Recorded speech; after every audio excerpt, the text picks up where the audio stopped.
መኝታችሁ ላይ ተኝታችሁ ያለ የኃጢአት ስሜት ቢመጣባችሁ ምን አይነት የኃጢአት ስሜት? ለምሳሌ የቂም የበቀል የማብሰልሰል እንደዚህ ያረገኝ እንደዚህ ሲኖር አማትባችሁ ጌታ ኢየሱስ ክርስቶስ ሆይ እኔን ይቅር በለኝ እያላችሁ ስሙን ክርስቶስ የሚለው ከጠራችሁ ደጋግማችሁ ሲቻል 41 ጊዜ ካልተቻለ 12 ጊዜ ካልተቻለ 3 ጊዜ ብትጠሩት ተኖ ይጠፋል። ገርማችሁ መጥራት የክርስቶስን ስም መጥራት ትልቅ መጠጊያ ክርስቲያኖች መንፈሳዊ ነገር ስትጀምሩ ከኃጢአት ልትላቀቁ ስትታገሉ ሰይጣን አውቆ ብልሃት ነው የሚያመጣባችሁ። ለምሳሌ እንዲሁም ይህ ዓለም እኮ አላፊ ጠፊ ነው ረተው ሚል ያመጣበታል። ይህ አውቆ ነው ትዕቢት እንዲሰማው ነው፣ የጸደቀ እንዲመስለው የተለወጠ ነገሮችን ሁሉ ጾሩን ነቅሎ የጨረሰ እንዲመስለው ነው። በተለይ ማታ የሚመከረው ወንጌል ነው። ወንጌልን በተለይ ከማቴዎስ 5 ጀምሮ ያሉትን ብታነቧቸው እነዚህ መሰረታዊ ህጎች እንደዚህ የሚሉት ይህን እኮ ያልፈጸምኩትም ጌታ ሆይ ይቅር በለኝ፣ ይህንንም ተላልፌዋለሁ ይቅር በለኝ የሚል ሰው ትልቅ ንስሐ ነው የሚፈጽመው። እንደዚያ ብሎ ጸልዮ ቢተኛ ተጸጽቶ ቢተኛ ሌሊቱም ሰላም ነው። ክፉዎች መናፍስትንም ያባራቸዋል፣ ድል ይነሳቸዋል። ስራ ቦታ ሆናችሁ ትራንስፖርት ላይ ሆናችሁ ሊሆን ይችላል። በማንኛውም ጊዜ የሚመጣባችሁ ፈተና በልባችሁ ውስጥ የክርስቶስ ስም መጥራት እግዚኦ መሐረነ ክርስቶስ የለመድነው ነገር ነው። ግን በግል አድርጋችሁ እዚህ መጽሐፍ ላይ እንዳለው ቀራጩ እንዳለው ጌታ ኢየሱስ ክርስቶስ እኔን ኃጢአተኛውን ይቅር በለኝ እንዳለ ደረቱን እየደቃ ይችን የሚል ሰው የክርስቶስ ስም ትምክህት አለት ሆኖት በህሊናው እየተጉላላ ካስቸግረው በሽታ ይፈወሳል። የዝሙት ስሜት ይመጣል። ሌላም የስርቆት ሊሆን ይችላል። እነዚህ የክርስቶስ ስም አምባ መጠጊያ መጠለያ እናደርገው ክርስቲያኖች። ካህን ግን እውነት እንዳልሆነ ያውቃል። በመጽሐፍት ያውቀዋል። ካህን በመጽሐፍት ያውቀዋል፣ በመጽሐፍትም ያውቀዋል። በእውነተኛ ካህን ተጋዳይም ከሆነ በህይወትም ያውቀዋል። ስለዚህ ተው ይለዋል። ደግሞ በኋላ ይመጣና ደግሞ አግባ ይለዋል። ደግሞ ይህን ወጣቱ ነው። ከዚያ በማግባት ስም ያችንም ይችንም ያንንም ይህንንም እያሳየ ወደ ምንዝር ይወስዷል። ተው ተረጋጋ ይለዋል። ከጾር አላቆ ነው የሚያጋባው ሲያጋባው። ምክንያቱም ጾር በጋብቻም አይለቅማል። እንደዚህ ያለው ጾር ተጋብቶም አይለቅማል። አሁን ጾም ጠዋት መብላት ያለበት ሰው ቢኖር በበሽታ ምክንያት ተፈቅዶለታል፣ በቀን ነው። ግን ጽነት ካለበት ይናገረው። ሌላ በጣም የሚያስቸግረን ማድረግ የነበረብን ግን ለምሳሌ አንዳንድ ሰው ሰውነቱን ደህና ሆኖ ጾም የማይችል ሰው አለን አይደለም? እንደዚህ አይነት ሰዎች እርግጥ ጾምን የሚሻለው መልመድ ነው። ምክንያቱም ያለ ጾም የመዳን ተስፋም የለም። እውነት ለመናገር እስከ 4 ሰዓት ፈቅጄልሃለሁ፣ ግን 4 ሰዓት ላይ አንዲት ፉርማን እንጀራ ብቻ ብላ። 4 ሰዓት ሲፈቀድልህ ደግሞ አንድ እንጀራ መብላት የለብህም። ደግሞ ቆይቶ መብላት ይቻላል። እውነቴን ነው። በዚያ ሰዓት ተፈቅዶልሃል ማለት ሆድ እስኪሞላ መብላት አለብህ ማለት ነው። ሶሎሞን መጽሐፈ ምሳሌ ምዕራፍ 12 ቁጥር 27 ላይ ለሰው የከበረ ሀብት ትጋት ነው ይላል። እስቲ ተናገሩ። ለሰው የከበረ ሀብት ትጋት ነው። በቃ ሀብት ማለት ትጋት ነው። ክርስቲያኖች እውነት ለመናገር በምድራዊም ሀብት የተጋ ሰው ያገኛል፣ የሰራ ሰው ያገኛል። ማደጉ አይቀርም፣ መለወጡ አይቀርም። ትጋት ያለው ሰው ከኃጢአት ማሰሪያ መፈታቱ የማይቀር ነገር ነው። ትጋት ያለው ሰው ቅዱሳት መጻሕፍትን የሚሰማ እያነበበ ማታ አሁን ብናነብ ትንሽ በተለይ ማታ የሚመከረው ወንጌል ነው። ወንጌልን በተለይ ከማቴዎስ 5 ጀምሮ ያሉትን ብታነቧቸው እነዚህ መሰረታዊ ህጎች እንደዚህ የሚሉት ይህን እኮ ያልፈጸምኩትም ጌታ ሆይ ይቅር በለኝ፣ ይህንንም ተላልፌዋለሁ ይቅር በለኝ የሚል ሰው ትልቅ ንስሐ ነው የሚፈጽመው። እንደዚያ ብሎ ጸልዮ ቢተኛ ተጸጽቶ ቢተኛ ሌሊቱም ሰላም ነው። ክፉዎች መናፍስትንም ያባራቸዋል፣ ድል ይነሳቸዋል። እንደዚህ ተግተን ተዋግተን ድል ለመንሳት አምላካችን እግዚአብሔር ይርዳል። መትጋት ፈልገን ማንተጋበት መትጋት ማንችልበት ጊዜ ይመጣል። ክርስቲያኖች አሁን ጤና ሳለ፣ አሁን ጉልበት ሳለ፣ አሁን ሁሉ ነገር ሳለ ድካም ያለበት ሽማግሌ የሆነ በሽታ ያለበት ለራሱ የሚበቃ ትጋት መትጋት ይችላል። ምንም ይህን እናደርግ አምላካችን እግዚአብሔር ይርዳል። ሁለተኛዎቹ ጥቃቅን ፍጥረታት ውስጥ የተዘረዘሩት ሽኮኮዎች ናቸው። ሽኮኮዎች ያልበረቱ ናቸው ይላል። ያልበረቱ ህዝቦች ናቸው። እኛም ደግሞ እንደምታውቁት ክርስቲያኖች በጾም አልበረታንም፣ በጾም አልበረታን፣ ያልበረታን ነን አይደለን? ብርቱዎች ነን ወይስ ደካሞች ነን? ደካሞች ነን፣ ያልበረቱ ሰዎች ነን። ይሄ የታወቀ ነገር ነው። ግን ምን አለ? ሽኮኮዎች ያልበረቱ ህዝቦች ናቸው አለና መኖሪያቸውን ግን በቋጥኝ አለት ውስጥ ያደርጋሉ አለ። ሽኮኮ በጣም ትንሽ ናት። ማንኛውም ቀበሮውም፣ ተኩላውም፣ አንበሳው ብቻ አይደለም፣ ይሄ ትንንሹ ሁሉ መጥቶ ይዞ ሊበላት ይችላል። ግን ቋጥኝ አለት ውስጥ ከገባች በኋላ ቋጥኝ አለቱ ሰብሮ ሊደፍራት የሚችል አለ? የለም። ስለዚህ እኛ ደካሞች መሆናችን በእውነቱ ጠላታችንን ላለማሸነፍ ምክንያት አይሆንም። እኛም ደግሞ እንደዚህ የምንጠጋበት አለት አለ። ያ አለት ማን ነው? ቅዱስ ጳውሎስ አንደኛ ቆሮንቶስ ምዕራፍ 10 ቁጥር 4 ላይ ሁሉም ይከተላቸው ከነበረው ከዚህ አለት ጠጥተዋል፣ ያም አለት ክርስቶስ ነበረ ይላል። ያም አለት ማን ነበረ? ስለዚህ ተመልከቱ፣ መፍቀሬ ጥበብ ሰሎሞን የሚለን እኛ ሰዎች ደካሞች ነን፣ ያልበረታን፣ ግን ክርስቶስ ውስጥ የምንደበቅ ከሆነ በእውነቱ በተኩላም በቀበሮም በአንበሳም በሌላም የተመሰለ አውሬው ዲያብሎስ ይፈልግ ያህል ቢያጋሳ ነፍሳችን ጨርሶ ወስዶ ሊያጠፋት አይችልም። ሮጠን ማን ጋር መጠጋት አለብን? ክርስቶስ ጋር። የነፍሳችን አማናዊ ሊቀ ካህናት፣ የነፍሳችን መስዋዕት፣ እውነተኛ መዳኛ ጋር አለታችን ክርስቶስ ነው። አለት ስልጣነ ክህነትም ነው። ክርስቲያኖች ስልጣነ ክህነት አለት ነው፣ የማይደፈር አለት ነው። ክርስቲያኖች ጴጥሮስን ጌታ ምንድን ነው? አንተ አለት ነህ፣ በዚች አለት ላይ ቤተክርስቲያንን ምን አደርጋታለሁ? ሰራታለሁ፣ የሲኦል ደጆችም አይችሏትም። አሁን ለካህን ትልቁንም ትንሹንም እንደው መናገር በሚያስፈልግ ጊዜ መናገር የሚያስፈልገው ለምንድን ነው? ሰይጣን እንዳይከሰን ምክንያት ካህን ፈቅዶለታል ይላል ጠባቂ መልአኩ። ይሄ ማለት ኃጢአትን ካህን ይፈቅዳል ማለት አይደለም። እንደው አሁን ጾም ጠዋት መብላት ያለበት ሰው ቢኖር በበሽታ ምክንያት ተፈቅዶለታል በቀኖናው፣ ግን ጽነት ካለበት ይናገረው። ሌላ በጣም የሚያስቸግረን ማድረግ የነበረብን ግን ለምሳሌ አንዳንድ ሰው ሰውነቱን ደህና ሆኖ ጾም የማይችል ሰው አለን አይደለም? እንደዚህ አይነት ሰዎች እርግጥ ጾምን የሚሻለው መልመድ ነው። ምክንያቱም ያለ ጾም የመዳን ተስፋም የለም እውነት ለመናገር። ምክንያቱም መሰረታዊ ኃጢአቶችን ለመንቀል እንደ ጾም ያለ መድኃኒት ስለሌለ፣ ጾም አባቶች እንደሚሉት የዛገ ብረትን ዝገቱን ለማስለቀቅ አንጥረኞች ብረቱን ምን ውስጥ ነው የሚጨምሩት? እሳት ውስጥ ጨምሩታል አይደለም? እሳቱ ማለት ጾም ነው። በነገራችን ላይ በእኛ ውስጥ አሁን ቅድም ያልኳቸውን የተጣበቁ ኃጢአቶች ለማስለቀቅ ጾም መሰረታዊ ነገር ነው።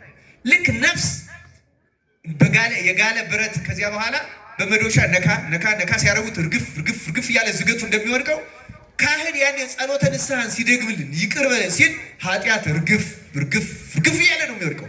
መጾም በጣም መድኃኒት ነው እና ለጥቂት ጊዜ ልንብረከረክ እንችላለን። ግን ጥሩ ለካህን ከተናገርክ ደግሞ ይመራሃል ካህን። ልክ ሐኪም ቀስ እያለ ያለማመደ እንደሚያድነው ካህንም እንደዚያ ነው የሚያደርገው። እስከ 4 ሰዓት ፈቅጄልሃለሁ፣ ግን 4 ሰዓት ላይ አንዲት ኩርማን እንጀራ ብቻ ብላ። 4 ሰዓት ሲፈቀድልህ ደግሞ አንድ እንጀራ መብላት የለብህም።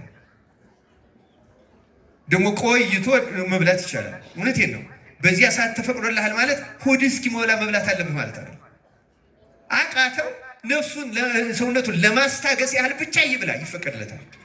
ከዚያ በኋላ ደግሞ ከዚያች እየቀነሰ ያችን ሰዓት ያስተዋዋል። ካህኑ እየገፋ ወደ 6 ሰዓት ያደርሰዋል፣ እየገፋ ወደ 7 ሰዓት ያደርሰዋል። ከዚያ በኋላ የጸጋ እግዚአብሔር ራሱ እየተጨመረ እያጸናን ሰው በእንጀራ ብቻ አይኖርም ወደሚለው ኃይል እንመጣለን። እና ክርስቲያኖች ጾም በጣም መሰረታዊ አስፈላጊ ነገር፣ ግን ዋናው መጠጊያችን ስልጣነ ክህነት ነው። ሽኮኮውን እያብራራው ነው። ሽኮኮዎች መኖሪያቸውን ቋጥኛ ለተረፍ ካህኑ ጋር ስትጠጋ፣ በፈቃደ ካህን ስትመራ፣ በእውነተኛ ሐኪምህ ስትታከም ትድናለህ። ሰይጣንን ድል ተነሳዋለህ። አምላካችን እግዚአብሔር በክርስቶስ ላይ አብዝተን ለመመካት ወደ እርሱ ለመጠጋት እና እሱ ሊቀ ካህናት ሆኖ እሱ በሰጣት አማናዊት ክህነት ስር ተጠልለን ለመዳን ያብቃል። ሽኮኮ እኛ ያልበረታን ሰዎች ነን። ማቴዎስ 7ም ሲተረጎም እውነቱ አሁን የሚነገረው ፈቃደ ካህን ነው። ለምሳሌ ዝናብ ዘነመ፣ ጎርፍ ጎረፈ፣ ነፋስም ነፈሰ፣ ቤቱንም አንድ ላይ ገፉት፣ ቤቱም በአለት ላይ የተመሰረተ ሳይወድቅ ቀረ፣ በሸዋ ላይ የተሰራ ወደቀ ይላል አይደለም? በአለት ላይ የተመሰረተ በፈቃደ ካህን ላይ። ለምን አሁን መንፈሳዊ ነገር ስትጀምሩ ከኃጢአት ልትላቀቁ ስትታገሉ ሰይጣን አውቆ ብልሃት ነው የሚያመጣባቸው። ለምሳሌ እንዲሁም ይህ ዓለም እኮ አላፊ ጠፊ ነው፣ ረተው የሚል ያመጣበታል። ይህ አውቆ ነው፣ ትዕቢት እንዲሰማው ነው፣ የጸደቀ እንዲመስለው፣ የተለወጠ ነገሮቹን ሁሉ ጾሩን ነቅሎ የጨረሰ እንዲመስለው ነው። ካህን ግን እውነት እንዳልሆነ ያውቃል። በመጽሐፍት ያውቀዋል። ካህን በመጽሐፍት ያውቀዋል፣ በመጽሐፍትም ያውቀዋል። በእውነተኛ ካህን ተጋዳይም ከሆነ በሕይወትም ያውቀዋል። ስለዚህ ተው ይለዋል። ደግሞ በኋላ ይመጣና ደግሞ አግባ ይለዋል። ደግሞ ይህም ወጣቱ ነው። ከዚያ በማግባት ስም ያችንም ይችንም ያንንም ይህንንም እያሳየ ወደ ምንዝር ይወስደዋል። ደግሞ ተው ተረጋጋ ይለዋል። ከጾር አላቆ ነው የሚያጋባው ሲያጋባ እኮ። ምክንያቱም ጾር በጋብቻም አይለቅም። እንደዚህ ያለው ጾር ተጋብቶም አይለቅም። ፈቃደ ካህን ስልጣነ ካህን ግን ሰይጣንን መትሮ ለመጣል ልክ ያቺ አለት ውስጥ ስትገባ አውሬው ተጸጽቶ እንደሚሄደው አቷት ምንም ሳያደርግ እንደሚሄደው ሰይጣን ምንም ሳያገኝ እንዲሄድ የሚያደርገው ስልጣነ ክህነት ነው። እንደዚህ ስናነሳ ደግሞ እንደወራ አንዳንድ ካህናት እንደዚህ ያሉ እንደዚህ የሚያስቸግሩን የምትሉ ሰዎች አላችሁ። ሁልጊዜም ቢሆን ስልጣነ ክህነትንና ካህኑን መለያየት በጣም አስፈላጊ ነው።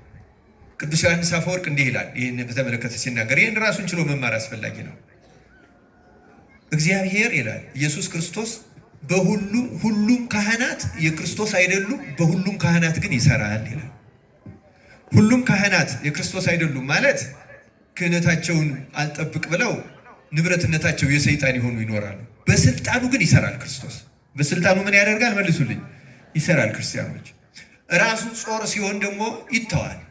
ይዛ ጊዜ ይተዋል፣ ወደሚበልጠውም ይኬዳል። እንዳስፈላጊነቱ ስርዓት ባለው መንገድም እሱ ራሱ እንዲድንም ይከሰሳል። የሚከሰሰው እንዲዋረድ፣ እንዲጠላ፣ እንዲሰደብ አይደለም፣ እንዲድንም ጭምር ነው። በሊቀ ጳጳስ ይከሰሳል፣ ቀኖና ይሰጠዋል፣ ይዳኛል። ካልሆነ ስልጣኑ ይቀማል። ያ ስርዓት አለው፣ መንገድ አለው። ስለዚህ አይደለም ግን ይህን ምክንያት አድርጎ ሰይጣን ከስልጣነ ክህነት አይከልክላችሁ ክርስቲያኖች። በደካማና በሰነፍ ግብሩን ባላወቀ በዚያ ምክንያት። ስለዚህ ሽኮኮዎች የዚህ ምሳሌዎች ናቸው። እኛም በማንኛውም ጊዜ የክርስቶስ ለምሳሌ በክርስቶስ መጠለል ማለት ነው ክርስቲያኖች። ለምሳሌ መኝታችሁ ላይ ተኝታችሁ እያለ የኃጢአት ስሜት ቢመጣባችሁ ምን አይነት የኃጢአት ስሜት? ለምሳሌ የቂም የበቀል የማብሰልሰል እንደዚህ ያረገኝ እንደዚህ ሲኖር አማትባችሁ ጌታ ኢየሱስ ክርስቶስ ሆይ እኔን ይቅር በል እያላችሁ ስሙን ክርስቶስ የሚለውን ከጠራችሁ ደጋግማችሁ ሲቻል 41 ጊዜ ካልተቻለ 12 ጊዜ ካልተቻለ 3 ጊዜ ብትጠሩት ተኖ ይጠፋል። ይገርማችኋል። መጥራት የክርስቶስን ስም መጥራት ትልቅ መጠጊያ ክርስቲያኖች። ስራ ቦታ ሆናችሁ ትራንስፖርት ላይ ሆናችሁ ሊሆን ይችላል። በማንኛውም ጊዜ የሚመጣባችሁን ፈተና በልባችሁ ውስጥ የክርስቶስ ስም መጥራት እግዚኦ መሐረነ ክርስቶስ የለመድነው ነገር ነው። ግን በግል አድርጋችሁ እዚህ መጽሐፍ ላይ እንዳለው ቀራጩ እንዳለው ጌታ ኢየሱስ ክርስቶስ እኔን ኃጢአተኛውን ይቅር በለኝ እንዳለ ደረቱን እየደቃ ይችን የሚል ሰው የክርስቶስ ስም ትምክህት አለት ሆኖት በህሊናው እየተጉላላ ካስቸግረው በሽታ ይፈወሳል። የዝሙት ስሜት ሲመጣል፣ ሌላም የስርቆት ሊሆን ይችላል። እነዚህ የክርስቶስ ስም አምባ መጠጊያ መጠለያ እናደርገው ክርስቲያኖች። ውጊያ ማለት ይሄ ነው። እንዲህ ስናደርግ ፈተናችንን እያቀለል ነው፣ ድል እየነሳን ከዚያ በኋላ መቼስ አንዳንድ አቅም የሌለው ሰው አንድ ነገር ሲሆን ወንድሙን ወይ አባቱን እንደሚጠራው ማለት ነው አይደለም? እኛ በማንኛውም ጊዜ የምንጠራው ማንን ነው? ንገሩኝ። ማንን ነው የሚመካ? ቢኖር በማን ይመካ? ክርስቶስን። የእግዚአብሔርን ስም መጥራት፣ እግዚአብሔርን ስም መጥራት አለት ነው፣ አምባ ነው። ለዚህ ነው ዳዊት አምባዬ አለቴ የሚለው። እግዚአብሔር ለዚያ ማሸነፊያው ነው፣ አይደፈርም። ሶስተኛዎቹ አንበጣዎች ናቸው። አንበጣዎች ንጉሥ የላቸው፣ ሁሉም ግን በመልካም ስርዓት ይጓዛሉ ይላል። ሁሉም ምን ያደርጋሉ? ያውም ክርስቲያኖች የሚያስፈልገን ይህን ስርዓት ነው። በእውነት በኢትዮጵያ ቤተክርስቲያን በተለይ በከተማ ባሉት አብያተ መቃድስ በአሁኑ ዘመን ስርዓት ጠፍቷል። በእውነቱ ተበላሽቷል። ቤተ መቅደስ አሁን በቀን ጊዜ ተገኝቶ መጸለይም አይቻልም። ቤተክርስቲያን የሚመጣ ሰው ቢኖር የራሱን የሚችለውን ካደረገ በኋላ አንዱ ቦታ ቁጭ ብሎ ስልክ ማውራት ነው። የሚያስቅ ከሆነ ይስቃል፣ የሚያናድድ ከሆነ ይጮሃል፣ ይበሳጫል፣ እንደገጠመው ነገር ይናገራል። ቤተክርስቲያን የጸሎት ቤት ናት። ክርስቲያኖች የወሬ ቤት አይደለችም። ከዚህ ጀምሮ እናስተካከል። እኛ ብንስተካከል እግዚአብሔር ገጸ ምሕረቱን ይመልስልናል። ክርስቲያኖች ምናየው መቅሰፍት በሀገራችን የአብያተ ክርስቲያናት መቃጠል፣ የክርስቲያኖች መታረድ አያሳዝናችሁም? በየዕለቱ ያለው ይህ እኮ ያለ ጥርጥር የኃጢአታችን ውጤት ነው። ክርስቲያኖች እንስተካከል፣ እንታረም። አንበጣን ያህል የዚህ ተራ ፍጥረት ንጉሥ ሳይኖረው 10 አለቃ ሳይኖረው 100 አለቃ፣ ሻህ አለቃ ወይም ኮሎኔል ጄኔራል ሳይኖረው በመልካም ስርዓት እንዴት መጓዝ ይቻለ? ሰውን ያህል ፍጥረት የመላእክት ወንድም ሆኖ ተፈጥሮ መጽሐፍት ተጽፈውለት፣ ነቢያት አስተምረውት፣ ሐዋርያት አስተምረውት፣ ሊቃውንት ተርጉመውለት፣ ቅዱሳን ስራ ሰርተውለት፣ በየዘመኑ ያሉ ካህናት መምህራን እየነገሩት ሰው እንዴት ከስርዓት ይወጣል? በእውነቱ አሁን በቤተ መቅደስም ብዙ የምናጓድለው አለ። በጣም ብዙ እንዳይቀር ከመይታጎል እውነቱን ለመናገር ሰውም ስለሚበላ ነው እንጂ አሁን ስርዓት ጠፍቷል። ስርዓቱን አክብረን ለመዳን አምላካችን እግዚአብሔር ይርዳን። መጻሕፍት፣ ካህናት፣ ዲያቆናት አለን። በዚህ በጉባኤውም በስርዓቱ ለብቻ መሰልጠን ያስፈልጋል። ይህን የተመለከቱ ነገሮች ግን ስርዓት ማሟላት በጣም አስፈላጊ ነው። አሁን ይቀርመኛል። አሁን ገና ቅዳሴ ስንገባ ሃሌሉያ እመቦ ብእሲ ምንድን ነው የምንለው? መጻሕፍትን ቃል ሲነበቡ የማይሰማ ቢኖር በቅዳሴ ጊዜ የሚቀመጥ በቅድመ እግዚአብሔር በንጉሥ መቆሙን አቅልሎ የሚቀመጥ ቢኖር እንዲህ ያለ ቢኖር ምንድን ነው የምንለው? ይሰደድም ቤተክርስቲያን ነው አይደለም? እና በአብጥሊስ እንደተባለው ሐዋርያት በአብጥሊስ እንዳሉን ይሰደድ እንላለን። ግን መጀመሪያ ካህን ነው የሚሽረው ይሄንን። ምክንያቱም ንባቡ ራሱ አይነበብም አላግባቡ። ገና ንባቡ ሲጀመር ወዲያው መርግፉ ነው የሚመጣው፣ ዜማውን ቅዱስ። እንደው በእውነቱ ዜማው በጣም አስፈላጊ ነገር። ዜማው እኮ የተሰራው ይላሉ አንድ አባት ሲሉኝ እንደሰማሁት ዲያቆናት አንበው ሲመለሱ እያወሩ እንዳይሄዱ እያዜሙ እንዲሄዱ እንዳይሳሳቱ ተብሎ ዜማው ራሱ መርግፉ የተፈጠረው ለዚያ ነበረ። ሌላ ነገር እንዳይናገሩ ማለት በቅዳሴ ጊዜ እንጂ ንባቡን ለማስቀረት አይደለም። ምክንያቱም ንባቡ ራሱ የምንቀደስበት የመጽሐፍት ምስጢር የሚታደለው በቅዳሴ ምንባብ ነው። እንዲያውም ዜና አበው ላይ ምን ይላል? መጽሐፉ ፊደሉ የጎላ ይሁን፣ አንባቢው አጥብቶ አጥርቶ ያንብብ ነው የሚለው። አሰምቶ በደንብ አድርጎ የመጽሐፉ ፊደልም የታረመ ይሁን። ዜና አበው ላይ የተጻፈ ነው በነገራችን በመጽሐፋችን። ምክንያቱም የምንቀደሰው በእግዚአብሔር ቃል ነው። ጌታ ብሏል ዮሐንስ 6 ላይ ቃሌ መንፈስ ነው ሕይወትም ነው። የእግዚአብሔር ቃል እኮ ሕይወትም መንፈስም ነው። ነህምያ እኮ እንዲያውም በብሉይ ኪዳን ኢየሩሳሌም ሲሰራ ፄዋውያን የተማረኩት ተመልሰው ገና አዝመራ ስላላዘመሩ ቀድማችሁ መስራት አለብን ስለተባለ ሲሰሩ ውለው ደከሙት፣ ራባቸው። ቁጭ አደረገና ኦሪቱን ሲያነብላቸው እንደበሉ ኃይል አግኝተው ተነስተው መስራታቸውን ቀጠሉ ይላል። ለሚያምን ኦሪት እንኳን የእንጀራ ያህል ጉልበት ትሰጥ ነበር። እንኳን ወንጌል የክርስቶስ ቃል ክርስቲያን እንኳን የአዲስ አበባ መስማት መጠንቀቅ። እንደ ቅዳሴ ያለ የመጨረሻ ጸሎት የለም። በእኛ ቤተክርስቲያን ደግሞ እንደ ቅዳሴ ያለ የተናቀ የለም። ምክንያቱም ያቋቋሙ መምህር በሙያው አቋቋም ስለሚበልጥ ይሄ ሰሞነኛ ነው የሚለው ሲንቅም፣ የድጓው መምህር እንደዚያ ይላል፣ የቅኔው እንደዚያ ይላል። ተሸፋፍኖ ደክሞ ሌሊቱን ሲቆም አድሮ ሲደክም አድሮ ተጎድቶ ይሄዳል። እውነት ለመናገር ባለመማር ባለማወቅ ምክንያት ከክርስቶስ ጋር እንዴት ሰው ይወጣል? አሁን የኛ የመጽሐፍት መምህራን በውዳሴ ማርያም በሐሙስ ውዳሴ ማርያም ትርጓሜ ላይ ያስገቡት የነዚህ ሳያስቀድሱ የሚወጡትን አገልጋዮች ማለት ነው። ከሌሊቱ ከቁመቱ ቀንሰው ቅዳሴው የሚጨርሱ ድካም አለ፣ የታወቀ ነገር ነው። የመርጌቶቹ ድካም ቀላል አይደለም። ግን ደግሞ ከዚያ ቢቀንሱ ይሻላቸዋል። ቅዳሴውን ከሚቀንሱ የቁመቱን ሰዓት መቀነስ ይሻላል። እውነት ለመናገር ማሰሪያው እሱ ነው። ሰው እንጨት እንኳን ሰብስቦ ካላሰረው ተበታትኖ ነው የሚወልቀው። እና ቅዳሴው መሰረታዊ የመጨረሻ ከቅዳሴ በኋላ አሁን አውደ ምሕረት መተን እናስተምራለን። በነገራችን ላይ አሁን ያ በስራ ክልክል ነው። ግን አሁን የሚደረገው ለምንድን ነው? ሰው ሌላ ጊዜ መጥቶ ስለማይማር ማለት ነው እንጂ ስርዓቱ ዋዜማ የሚባለው የኛ የቅዱስ ያሬድ መቼም ከፍ ያለ ዜማ እግዚአብሔር ገልጾለት በዚህ አድርገነው ነው እንጂ አሁን ግብጾችም ሌሎችም ያደርጉታል። ዋዜማ ማለት አሁን ለእሑድ በእኛ ሀገር እንግዲህ አፄ ዘርዓ ያዕቆብ ብቻ ይመስለኛል የሞከረው። ህዝብ ተሰብስቦ ማታ ቁጭ ብሎ መማር አለበት። በኢትዮጵያ ግን እንዳሁኑ ከተማ ስላልነበረ ገጠርም ስለሆነ ወንዞችም ስላሉ ተሰብስቦ መጥቶ ተምሮ አምሽቶ ሄዶ ሊመጣ አይችልም ሰው በእውነቱ። ያም ነው አንዱ የበደለው እንጂ ዋዜማ ማለት ምዕመናን ይገኛሉ፣ ጸሎት ይጸለያል በደንብ። አሁን ማህሌትም ባይቆም ልክ እንደ ተፈስዮ ማርያም እንደ መልካ ስዕል እንደ ምናምን ያለው ጸሎት ማታ ነው የሚጨርሱት። አሁን ግብጾች እስከ ምሽቱ አረሳ ነው የሚጨርሱት። ከዚያ በኋላ አይበላም። እውነቱን ለመናገር በጊዜ ይቀመሳል። ለቁርባን ነው የሚዘጋጁት። እሁድ በነቀደም ብሎ ይመጣል፣ ቅዳሴ ይቀደሳል፣ ይቆረባል። ክርስቶስ ተሰይሟል። ክርስቶስ ከተሰየመ እሱ ሊቀ ካህናት ሆኖ ምስጢራትን ከለወጠ ከዚያ በኋላ ትምህርት የለም። ወንጌል ላይ የታዘዘች ናት በስርዓት እሷም ከምንባባቱ በኋላ። ምክንያቱም ምንባባቱ ለማንጻት ነው የሚነበቡ፣ ቆራቢዎቹንም ለማዘጋጀት ነው። አጠቃሎ ወደ ቁርባን የሚያዘጋጅ አጭር ትምህርት ሰጥቶ አንጽቶ አጥቦ ማተም ማለት ነው በስጋው። ከስጋ ወደ በኋላ ምንም የለም። አሁን እኛ ስርዓት ጣሳችሁ ላለመባል አርንኑን እናዘገያታለን እንጂ ስርዓት አይደለም። ትምህርት በዋዜማ ነው ማለቅ ያለበት። እኛ ስርዓት ብናውቅ ማለት ነው። ከዚያ በኋላ በተለይ እቱ በሰላም ከተባለ በኋላ በቤተ ክርስቲያን ህዝብ ሰብስቦ የሚጸልይ ካህን ቢኖር ስልጣኑ ይሻር ነው የሚለው። ምክንያቱም ከክርስቶስ ሊቀ ካህን በላይ ራሱን አግኗላ። እሱ ከተሰየመበት ቅዳሴ በላይ አንድ ነገር ማድረግ አይችልም። በተቀደሰበት መቅደስም አሁን ሁለት ቤተ መቅደስ በአንድ ግቢ ውስጥ ይሰራሉ በሌሎች ሀገሮች። ያ የሚሰራበት ምክንያት አሁን ሰለጠነ ዘመን ሆነና ፋብሪካ አድረው የሚመጡ ለቅዳሴ ያደርሳሉ። ክርስቲያን ከሆነ ደግሞ እሑድ ማስቀደስ አለበት፣ አይቀርም። እንደኛ ዝም ብሎ ሲፈልግ መምጣት ሲፈልግ መቅረት የለም። ነፍስ አባቱም ይቆጣጠራል። ሲሪየስ ነው።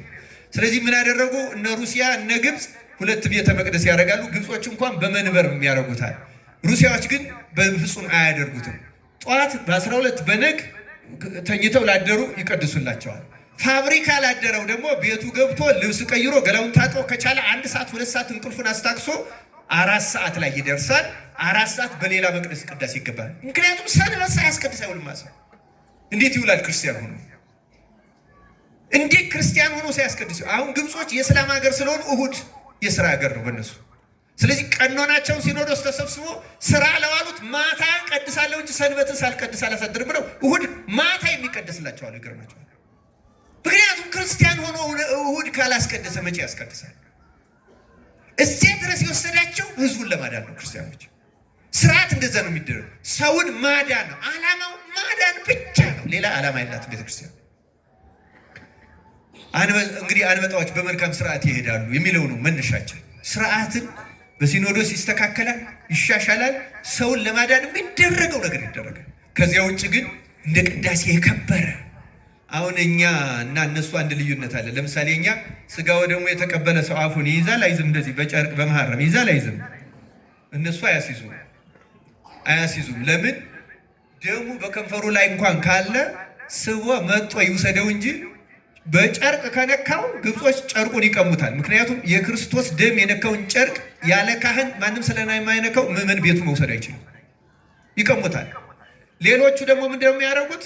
ከተቀባዮቹ ስር እንደ ሰፊ መጋረጃ እንደዚህ የታጠፈ በሁለት የሚጃይ መሐረም የሚመስል ይይዝና እንዳይነጥፍ ማለት ነው። ለስጋው ደግሞ የሚደረገው ጥንቃቄ አይምሰላችሁ በሌሎቹ። አሁን እኛ ግድ የለሽ ነው። እንደዚህ አድርጎ ከከንፈሩ ስር ካህን ነው የሚይዝለት፣ ቄስ ስልጣነ ክህነት ያለው ዲያቆንም አይደለም። ምክንያቱም የክርስቶስን ደም ካለ ካህን መንካት አይችልም። መንካት ስለማይችል እንደዚህ ያለ መሐረም ይዞ ከንፈሩ ላይ ካለ ካህኑ ያብስለታል እንጂ ምዕመኑ አይነካትም። ጥንቅቅ ያሉ ናቸው። ደግሞ የከበረ ነዋል። ያለ ካህን መልአክ እንኳን እኮ የማይነካ የእግዚአብሔር መልአክ እንኳን አይነካት። ቅስና የሌለው ሰው አይነካት። ስርዓቱ ጥንቅቅ ያለ ነው። ቤተክርስቲያን የከበረች ናት። ክርስቲያን የክርስቶስ ቤት ናት፣ አካሉ ናት፣ ሙሽራው ናት። በዚች ቤተክርስቲያን ውስጥ እንደፈለጉ ማውራት መንቀሳቀስ ነውር ነው፣ ክልክል ነው። ክርስቲያን ስርዓት ውስጥ መግባት አለብን። የወንዱ የሴቱ መውጫ መግቢያውን ማድበላለቅ የለብንም። ይህ ዘመናዊነት ሊበረዘው አይገባም። ድነትን ሊሻሽለው የሚችል ምንም ነገር የለም። ክርስቲያኑ ቅዳሴን ማክበር መጠንቀቅ አለብን። ካህናት ለአመችነቱ ብለው ሌሊት መግባት የለባቸው። እውነት ለመናገር ይህም ስርዓት የጣሰ ነው። ቆራቢ ከበዛ በ2 በ3 መንበር መቀደስ፣ 6 7 ካህን ማሰለፍ፣ ካልሆነም ደግሞ ወየው ቆርቦ እንድነው ቆመንስ ብንውል ምነው ቆመን በዓል ቆራቢው በዝቶ ያደለው እንደ ዜና ማርቆስ ፀሐይ አቁመው ያቆርብ ነበር። በእውነቱ ፀሐይን ኢያሱ በገባው እንደ ዜና ማርቆስ ገድለኛው እነዚህ ሞረት ሸዋ ፀሐይን ገዝተው አቆርበዋል። አልበቃ ብሏቸው መሽቶ ፀሐይ እስኪጠልቅ። ክርስቲያኖች በዚህ ምክንያት መዋከብ የለብንም። ከቅዳሴ የሚበልጥ ሌላውን ግን ማሳጠርና ማስተካከል ይቻላል። መርጌቶቹ መመካከር፣ በዚህ ሰዓት እንቁመው፣ ይህንን በለው። ምክንያቱም ዋናው እግዚአብሔር ብዛቱን አይደለም የሚሰማው፣ ጥራቱን ነው፣ ንጽህናውን ነው የሚሰማው። እውነቱን ለመናገር አስተካክሎ ማድረግ ይቻላል። በእውነቱ ቅዳሴው ላይ ግን ድርድር መኖር የለበትም። እሱ ነው የሚሰየምበት።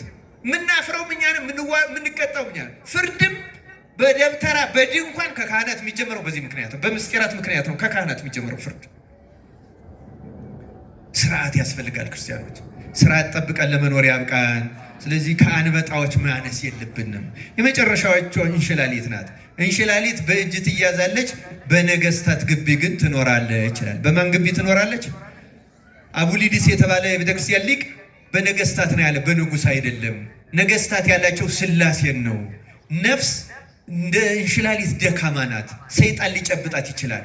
እውነተኛ ክርስቲያን ሆና በንጽህና ተግታ ኖራ በእውነቱ በተለይ በቅዳሴ ተመስጣ የምታስቀድስ ከሆነ ግን ወደ ሥላሴ ግቢ ትገባለች ይላል። ወደ ሥላሴ ግቢ ለመግባት ያብቃል። እንደ አጋጣሚ እናንተ አጥቢያ ቤተክርስቲያናችሁ የማን ነው? እዚህ መሪ ሥላሴ እዚህ ግቢ ውስጥ መግባት ማለት አይደለም። ክርስቲያኖች የሥላሴ ግቢ የምትባለው ማናት? ቅድም ያነሳዋት አማናዊት ቤተክርስቲያን ናት። እሷ ማናት? እዚህ ከቅዳሴው አንድ ቃል ላሰማችሁማ መግቢያው ላይ ያለውን ትሰማላችሁ ክርስቲያኖች። ብዙ ቦታ በአማርኛ ስለማይነበብ ምዕመናን አይሰሙትም። ግን በአማርኛ ቢነበብ እማጸናለሁ በእውነቱ በየቦታው ካህናት ቢሰሙት ማለት ነው። ይሄ እንደ ጸሎተ ንስሐው ማለት ነው። እንዲህ ይላል። ለምሳሌ ይሄ የቅዳሴው መግቢያ ሁለተኛው ምዕራፍ የባስልዮስ ስርዓት ላይ ለቄስና ለዲያቆን ለሕዝቡም ሁሉ የሚገባ በየጊዜው ሁሉ ሊሰሩት የሚገባ የቅዳሴ ስርዓት ይህ ነው። እንደ አባቶቻችን ስርዓት ቄስም ቢሆን ዲያቆንም ቢሆን በቅዳሴ ጊዜ መጀመሪያ ይህን ቃል በግድ ያንብብ። በምን ያንብብ? በግድ ያንብብ። ከቅዱስ ምስጢር የሚቀበሉትም ሁሉ በማስተዋል ይህን ይስሙ፣ በማስተዋል ይስሙ። እንዲህም ይበል ይላል። ወንድሜ ሆይ ኃጢአትህን እያሰብክ በዚህ ልቡና ኑር፣ ይቅርታንም ታገኝ ዘንድ ስርየትን ለምን። ስለ አንተም ስለ እነሱም ንጹሕ የሚሆን መስዋዕቱን በሚያቀርቡበትና በሚያሳርጉበት ጊዜ ከቤተ ክርስቲያን ሳትወጣ ስለ አንተ የሚያቀርብና የሚጸልይ ካህኑን አትተወው። ከሚያስወጡት ካልተጠመቀው ጋር አብረህ እንዳትሄድ በቤተ ክርስቲያን ኑር እንጂ የካህኑንም ቃሉን አድምጥ። ስለ አንተ ስለ ኃጥአንም ሁሉ የሚለምነውን ስርየት ስማው፣ አምላካቸው ይቅር ይላቸው ዘንድ። አንተ ሰው ይላል የኃጢአት ስርየትን ልታገኝ ከወደድክ ከቤተ ክርስቲያን ለምን ትወጣለህ? ሌላው አንገቱን ዝቅ አድርጎ ስለ አንተ ምሕረትን ይለምናል። አንተስ ለምን ስራ ፈት ትሆናለህ? በዚህ ጊዜ በልቡና ከአንዱ ሀገር ወደ አንዱ ሀገር ትመላለሳለህ። መርዓዊ ሰማያዊ በሚሆን በክርስቶስ ማህተም የታተምክ ስትሆን፣ ነገር ግን ይላል አድምጡ ክርስቲያኖች፣ ይሄ መጨረሻው። ነገር ግን ቤተ ክርስቲያን ወደ ውጭ ታወጣሃለች፣ ለዘላለሙ ወደ እርሷ እንዳትገባ ደጆቿን ትዘጋባሃለች፣ ባዕድ በመካከሏ አይገኝምና ይላል። በዚህ ከመቀጣት አምላካችን እግዚአብሔር ያደነ። ቤተ ክርስቲያን ያልኳችሁ ቅድም ያልኳችሁ ሥላሴ ያሉ ክርስቶስ ሊቀ ካህናት ሆኖ ይሰየማል። እመቤታችን አለች፣ ጻድቃን፣ ሰማዕታት፣ ነቢያት፣ ሐዋርያት፣ ቅዱሳን መላእክት አሉ። መላእክትንም ሰራዊተ መላእክቱ ለመድኃኔዓለም ይቀውም ቅድሜው እንላለን አይደለም? ከበውታል አሉ። ከዚያ እዚህች ህብረት ውስጥ በንስሐ ልቡናቸውን ስብር ያደረጉ ከዚህ ከአስቀዳሾቹ መካከል እውነተኛ ተነሳሃያን ኃጥአንን መንፈስ ቅዱስ ይጨምራቸዋል። ስማችሁን ያዙ። ተነሳሃያን ኃጥአን በሉ እስቲ ተናገሩ። ኃጢአተኞች ሁለት አይነት ነን። ንስሐ የሚገባና ንስሐ የማይገባ። ንስሐ የሚገባ ማለት በካህኑ ጋር በየሆነ ጊዜ እየሄደ የሚናገር ማለት ብቻ አይደለም። ዘወትር ኃጢአተኛ ነኝ ብሎ በእግዚአብሔር ፊት በኃጢአተኝነት ታምኖ የሚኖር ማለት ነው። በሊቃውንት አነጋገር ተአምኖ ኃጣው ይባላል። ኃጢአተኛ ነኝ ብቻ ብሎ የሚያምን እኔ በእግዚአብሔር ፊት ፍጹም ኃጢአተኛ ነኝ ብሎ ይሄ ታምኖ ኃጣ ያለው ተነሳሂ ኃጥእ ይባላል። ይህንን መንፈስ ቅዱስ ይደርበዋል። ሌላው ቀርቶ ቅዳሴው አንዳንዶቹን ቃላት ብትሰሟቸው አንድ ሰው እኔስ እሰግዳለሁ፣ እጾማለሁ፣ እጸልያለሁ፣ እንዲህ አደርጋለሁ፣ እተጋለሁ፣ ደህና ነኝ፣ ብቁ ነኝ ብሎ እንዳያስብ የሚከለክል ነው ቅዳሴው። ምክንያቱም እያንዳንዱ ካህኑ እጁን ሲታጠብ በተናጽኦ ጊዜ የሚያለው ብቻ አይደለም። ነጽር ሲል አስተውል ይላል። ቅድሳት ለቅዱሳን ይላል ቄሱ። የተቀደሰው ስጋና ደም ነፍሱ ለተቀደሰች ብቻ ይላል። የዚያ ጊዜ እኛ ምን እንላለን? በእግዚአብሔር ፊትማ ማንም ቅዱስ የለም። አሐዱ አብ ቅዱስ፣ አሐዱ ወልድ ቅዱስ፣ አሐዱ ውእቱ መንፈስ ቅዱስ ነው የምንለው። በሥላሴ ፊት ማንም ቅዱስ ለስጋው ደግሞ የሚበቃ የለም ብለን ኃጢአታችን እናምናለን። ይህን ስናምን ካህኑ እግዚአብሔር ምስለ ኩልክሙ የእግዚአብሔር መንፈስ ከእናንተ ጋር ይሁን ይልና ወዲያው 41 ጊዜ እግዚኦ መሐረነ ክርስቶስ ይባላል። ልክ 41 ጊዜ እግዚኦ ከተባለ በኋላ እንደገና ካህኑ ዲያቆኑ እለ ውስተ ንስሐ ሀሎክሙ አትቱ ርእሰክሙ በንስሐ ውስጥ ያላችሁ ራሳችሁ ምን አድርጉ ይላል። ዝቅ ዝቅ። አሁን ካህኑ ወደ ህዝቡ ይዞርና ቤቱ ጌታ ሆይ በንስሐ ውስጥ ያሉትን ቀደመ በደላቸውን ይቅር ብለህ ወደ ንስሐቸው ተመልከት፣ ኃጢአታቸውን አስተስርይላቸውና እንዲህ እያለ ወደ ቅድስት ቤተክርስቲያን ጨምራቸው፣ አንድ አድርጋቸው ይላል። ወደ ቅድስት ቤተክርስቲያን ምን አድርጋቸው? አያችሁ፣ ተነሳሃያን ኃጥአንን በዚያ ቅጽበት መንፈስ ቅዱስ ወደዚያ ህብረት ወደ ሥላሴ ግቢ መግባት የተባለው ሄደ። ወደዚያ አስቀዳሽም ቀዳሽም እዚህ ውስጥ ላይ ገባ ይችላል። እንደሚገባው ልቡ ካልተስተካከለ እንደሚገባው ኃጢአተኛነቱን እያመነ የማይለምን የማያማልድ የማይማጽን ከሆነ መንፈስ ቅዱስ በውጭ ያስቀረዋል። እንዲያውም እዚህ ላይ እንደሰማችሁት ቤተክርስቲያን ደጇን ለዘላለም ወደ እርሷ እንዳትገባ ደጇን ትዘጋባለች ይችላል። አሁን ደጁ የተዘጋበት ማለት ምን ማለት ነው? ሊቀድስ ሊያስቀድስ ይችላል፣ ግን ምንም ይቀልበታል። እንዲያውም ልማድ ብቻ ይሆንበታል። አይፈራ፣ ልቡ አይደነግጥ፣ እግዚአብሔር ያለ አይመስለው። ምንም አሁን መቅደሱ ሁሉ መነጋገሪያ እንዳደረግ ነው ማለት ነው። ይህ መደንደን ይባላል። ይህ ቤተክርስቲያን ስትዘጋብን ነው። ልቡናችን ሲዘጋ አውጥታ ስትጥለን መንፈስ ቅዱስ አልቀበለን ሲል ምንም ቀልድ ነው ላይ እግዚአብሔር እንደዚህ ከመሆን በቸርነቱ ይጠብቃል። ይኸው እንሽላሊት በነገስታት ግቢት ነው። ሰው ትህትና ካለው እንደ እንሽላሊት ደካማ እንኳ ቢሆን ሥላሴ ወደ ግቢያቸው ያስገቡታል። ወደዚህ የቅዱሳን ህብረት ይደምሩታል። የደነደነ በልማድ የሚወጣ የሚገባ አውቀዋለሁ ምናምን የሚታበየውን ደግሞ ቤተክርስቲያን ደጇን ትዘጋበታለች፣ ምንም ከምስጢር። ስለዚህ አፍያዥ፣ ቀልደኛ፣ ቧልተኛ ሆኖ ይቀራል። ዝም ብሎ በማይቀልደው ይቀልዳል፣ በማይሳቀው ይስቃል። ያወቀ የጠነቀቀ ነው የሚመስለው። ይሄ ግን መንፈስ ቅዱስ የዘጋበት ነው። እንደዚህ ከመሆን አምላካችን እግዚአብሔር ይጠብቃል። የተወደዳቸው የእግዚአብሔር ቤተሰቦች ከነዚህ ጥቃቅን ፍጥረታት ተማሩ ነው የሚለን እግዚአብሔር ቃል። ከነዚህ ተምረን እንደሚገባን በግብረ ጉንዳኗ እንደምትተጋው በጾም ወቅት ተግተን ቃል እግዚአብሔርን ሰምተን ነፍሳችንን አስመክረን ከእግዚአብሔር ጋር ለመታረቅ ያብቃን። ይህን የከንቱነት አሁን ይሄ ስላቁ ምናምኑ ከንቱነት ይባላል። በብዛት የምናውቀው እኛ ከንቱ ውዳሴን ነው። ቅድም ከዘረዘርኳቸው ዋና ኃጢአቶች አንዱ ከንቱነት ነው። ከንቱነት የመለፍለፍ፣ የመሳቅ፣ የሚያፌዝ ይሄ ከንቱነት ይባላል።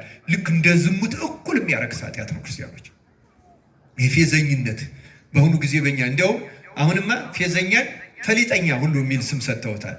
በግዕዝ ፈለጠ ማለት ለየ ማለት ነው። ፈሊጥ ማለት ጽድቅና ኃጢአት ክፉና በጎ ለመለየት መንፈስ ቅዱስ ጸጋ የሰጠው ሰው ነው እንጂ ፈሊጥ ላይ ደርሷል የሚባለው ማንም ሰው አነጋገር ስላራቀቀ ፈሊጠኛ ይባላል። እሱ አፍያዥ ነው የሚባለው። በጣም ትልቅ ጸጋ ነው። ለፈሊጥ የበቃ ይላል መጽሐፍ ቅዱስ።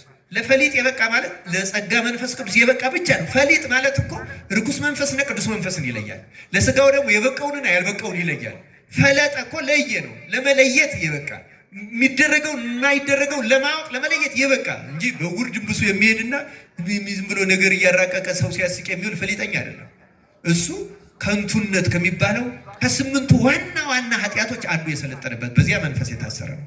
መላካችን እግዚአብሔር ከእንደዚህ ያለው ደዌ ይፈውሰን፣ ይቆየን። ወስብሐት ለእግዚአብሔር።